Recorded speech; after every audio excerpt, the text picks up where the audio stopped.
Wazungu wana msemo wao mmoja hivi, wanakwambia they watch you, after sometimes they hate you.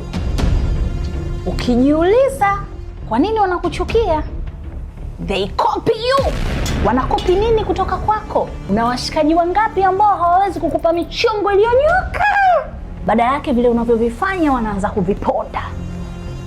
Asami, we rafiki yangu, mshikaji wangu, lazima nikupe michongo ambayo itakunufaisha leo, kesho na muendelezo. Na siku zote unazotaka kuanzisha biashara yoyote au kufanya jambo lolote, lazima uwe na matarajio makubwa. Hivi umeshawahi kufikiria hizi biashara ndogo ndogo, uwekezaji wake, wapi pa kuzikita, nini cha kufanya? Kwa mfano, kuna biashara kama nursery. Kuna biashara za viwanda vidogo vidogo, kama unataka kutengeneza sabuni, unataka kutengeneza mafuta, unataka kuwa na kiwanda kidogo cha maji, lakini hujui wapi unaweza kuanzia.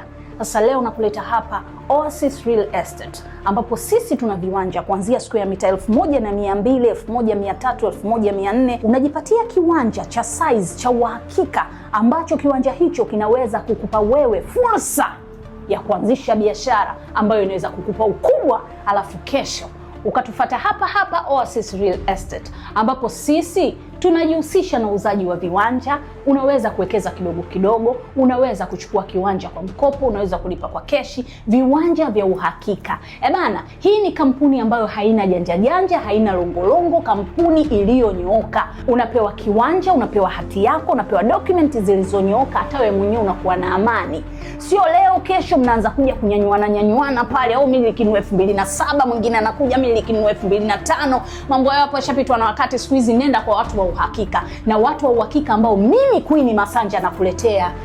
Basi rafiki yangu, tupigie simu kupitia namba naziweka hapo chini na Instagram page yetu, alafu ifike mahali tugonge cheers pale kwenye mafanikio.